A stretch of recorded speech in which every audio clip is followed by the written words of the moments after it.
देखिए, खेल के प्रति इस सरकार को और संवेदनशील होना पड़ेगा। सिर्फ आर्चरी ही नहीं, बाकी अन्य खेलों में भी बहुत सारी संभावना हमारे राज्य के युवाओं में है। उसे नीचे से कैसे उभारा जाए, इसके लिए सरकार की नीतियों में विशेष तौर से ध्यान रखना पड़ेगा। और उन नीतियों के आधार पर कल मैं जब वो स्टेज में गया तो मुझे यहाँ का गोल्डी मिश्रा ने कहा कि जो स्कोर के अनुसार जो इवेंट्स में हम भाग ले करके राज्य का और देश का नाम रोशन कर रहे हैं, उसके लिए जो हमें पारितोषिक राज्य सरकार के पॉलिसी में है वो मुझे नहीं मिला। तो इस तरह का दृश्य ना आए, इस तरह के वातावरण का निर्माण ना हो, इसके लिए राज्य सरकार को चिंता करना चाहिए और कोशिश करना चाहिए कि हम अपने खिलाड़ियों को प्रोत्साहित करें। इतना नहीं, देखिए, मैं यहाँ पर यही कह सकता हूँ कि मैंने इस राज्य में कई दायित्वों को संभाला है और इसके नाते मुझे इस बात का गर्व होता है कि हमने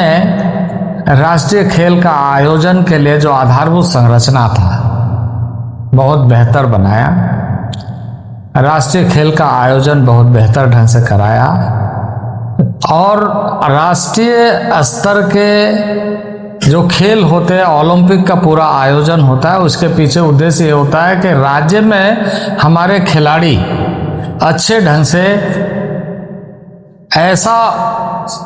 उभरे, ऐसे प्रोत्साहित हो कि खेल का एक नया वातावरण बने। लेकिन बाद के दिनों में जिन बातों का ध्यान रखा जाना चाहिए उसमें मैं इसलिए कमी शब्द का उपयोग कर रहा हूँ क्योंकि मैं ये नहीं कहूँगा कि सरकार विफल हो गई है या उस पर इसका ध्यान नहीं है, बल्कि मैं ये थोड़ा कमी मानता हूँ क्योंकि इसको ठीक करने की गुंजाइश अभी भी है। अगर राज्य सरकार इस बात को ध्यान में रखते हुए जितने भी खेल में जुड़े हुए लोगों के साथ मिल करके पॉलिसी रिलेटेड इश्यूज में और प्रैग्मेटिक अप्रोच कि हमारे खिलाड़ी हतोत्साहित नहीं हो और उसको अच्छा अवसर मिले, तो ये नेशनल गेम कराने के पीछे उद्देश्य यही होता है कि हम अपने राज्य में अच्छी नीतियों के साथ खिलाड़ियों को और युवा प्रतिभा को उभारें। तो बहुत सारे इंफ्रास्ट्रक्चर होने के बाद भी उसका लाभ राज्य स्तर पर नहीं लेने के पीछे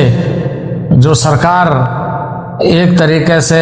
ध्यान नहीं दे पा रही है, उसको उस कमी को पाटना चाहिए, दूर करना चाहिए।